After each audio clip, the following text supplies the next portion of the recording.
ठाकरेंच्या शिवसेनेचे आमदार भास्कर जाधवांना डान्स बारचा मुद्दा त्यांनी उपस्थित केला। पनवेलमध्ये राजरोसपणे डान्स बार सुरू आहेत, अद्याप कारवाई करण्यात आली नाही, यावर मुख्यमंत्री फडणवीसांनी भास्कर जाधवांना उत्तर दिले। ते काय म्हणालेत बघूया। पनवेलच्या बाजूने मुख्यमंत्री महोदय, तुम्ही रात्रीचा प्रवास करून बघा। हा रात्रीचा प्रवास करत असताना आत बाहेर कुठे जायची गरज नाही, मेन हायवेतच मी बोलतोय। दोन्ही बाजूने इतक्या सगळा नुसता लखलखाट, ते संपूर्णपणे लाइटिंग, तो सगळा आवाज, ते सगळं पब्लिक, हे रस्त्यावर कुठल्या प्रकारचा ऑर्केस्ट्रा बघायला येतं मंत्री महोदय?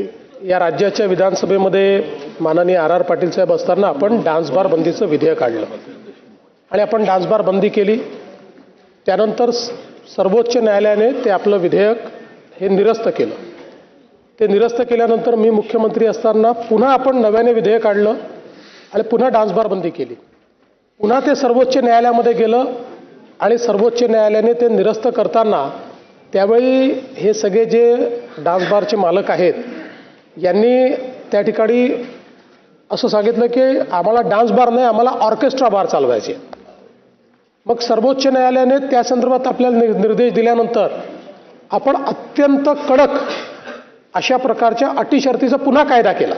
त्यामुळे मुळात तर या सभागृहाचा जो उद्देश होता तो पूर्णपणे 100% बंद करायचाच होता, पण दुर्दैवाने सर्वोच्च न्यायालयाने हे घटनाबाह्य आहे आणि त्याच्यात त्यांना अधिकार आहे अशा सगळ्या गोष्टी केल्या। पण आता कोणालाही लायसन्स डान्स बारचा नाही, आता ऑर्केस्ट्रा बारचा लायसन्स आपल्याकडे आहे। असं काहीतरी एक आपल्याला ठरवावं लागेल की जर त्यांचं उल्लंघन झालं तर मात्र मग त्यांना परमनंटली ते बंद करण्याचा कायद्यामध्ये तरतूद करायची। तर त्या संदर्भात काल आमची बैठक झालेली आहे। त्या बैठकीनंतर लॉ अँड ज्युडिशियरीला तसं सांगितलंय, आमचा प्रयत्न असेल की याच अधिवेशनात किंवा फार पुढच्या अधिवेशनापर्यंत कायद्यामध्ये अशा प्रकारची तरतूद आम्ही करणार आहोत। पुढची बातमी, पुण्यामध्ये एका वृत्तवाहिनीच्या